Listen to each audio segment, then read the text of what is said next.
Long held as one of the greatest statesmen, former South African President Nelson Mandela died leaving a legacy for the world over.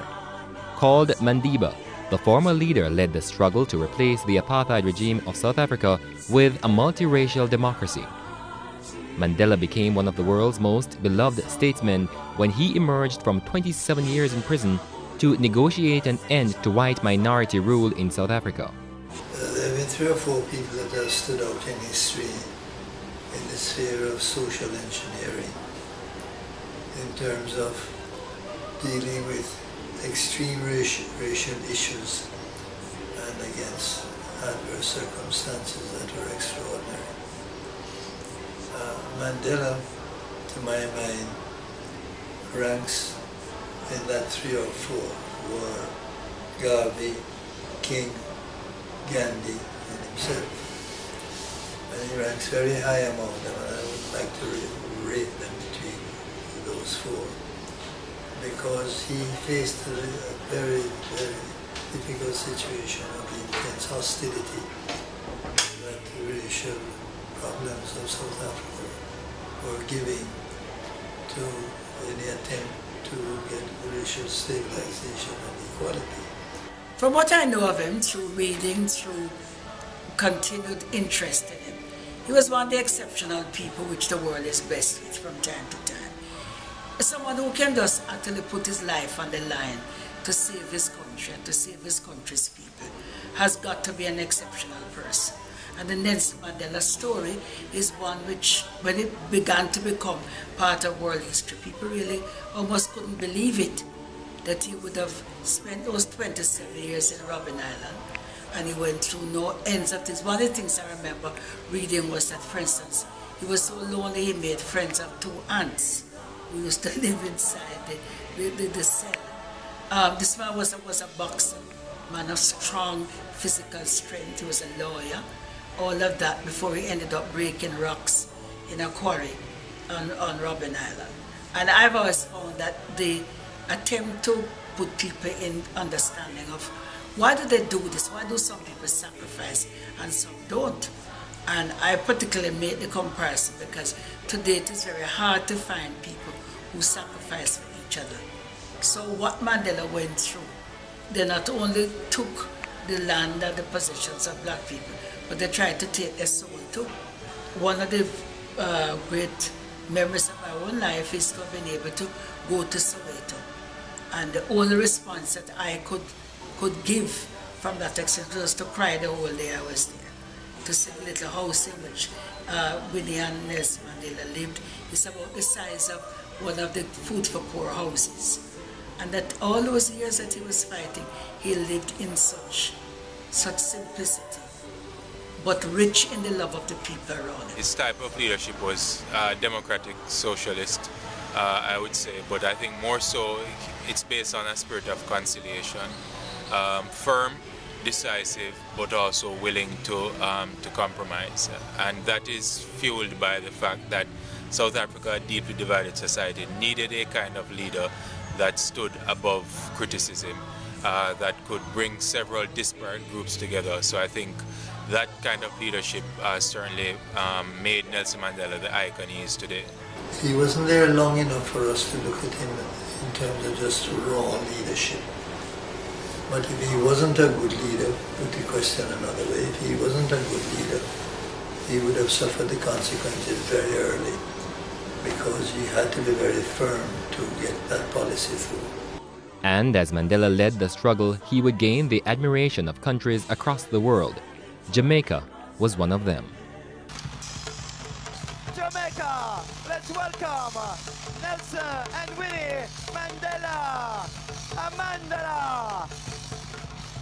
Mandela.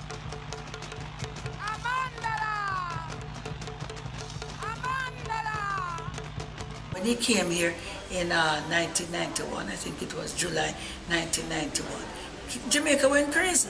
People went from far and near. They literally stormed the walls of the stadium to see this man. At the time, he was married to Winnie, and she was a hero in her own right. I remember going to a women's lunch for her, while people just were in absolute awe of seeing this woman, only to find that the marriage broke up not that long after.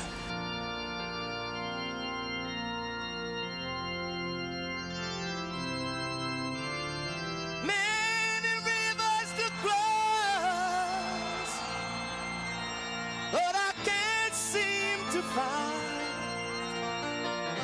my way over. Wandering I've been lost. Jamaica was one of the first countries to support the international embargo on South Africa during apartheid, led by our then Prime Minister Michael Manley. Beyond that, I think politically Jamaica has always supported Mandela once he came out of prison, and even before then, which is one of the reasons why Jamaica was one of the first countries he visited after his release in February 1990. Jamaica was visited a little over a year after his release, and there is some significance to that. Former Prime Minister Edward Seaga will forever cherish the memories of Nelson Mandela's visit to Jamaica. He had a level of charm that was exceptional, personal charm. And he didn't begrudge spending time with those who he met when he thought it was important to carry the message to them. I remember when he visited here with his wife, I had a little reception going in the Wyndham, I guess. No, it wasn't the Wyndham then, it was, I'm not sure what's the name of the hotel at that time, but I had a reception going there. And he came to visit us on my invitation, and he ended up spending more than an hour, so much so that the reception down at Halfway Tree Square had to be cancelled, because he thought it was important for the message that he was carrying to be given to people who were in leadership positions. Mandela's death has now closed the final chapter in South Africa's struggle to cast off apartheid, leaving the world with indelible memories of a man of astonishing grace and good humor. How with such a horrible history, they have not sat down like we do in Jamaica and dwelt forever on the worst things that happened to us. They just pick up themselves and go on and do what has to be done. And it is for this reason that I really and truly feel that Nelson Mandela is one of the great people of the world.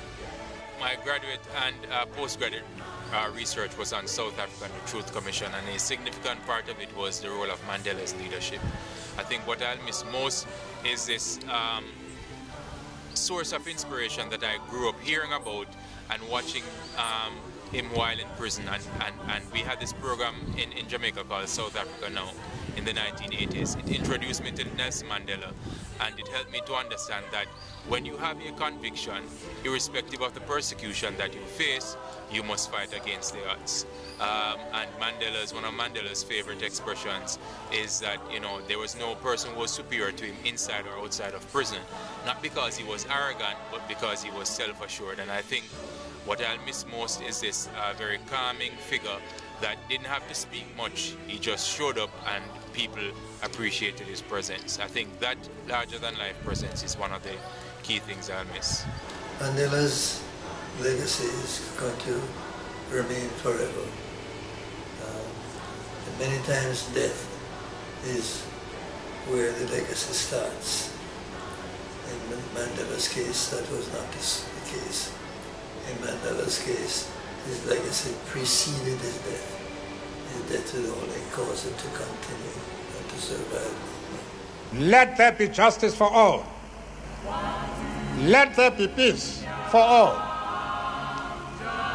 The sun shall never set on so glorious a human achievement. Let freedom reign. I thank you.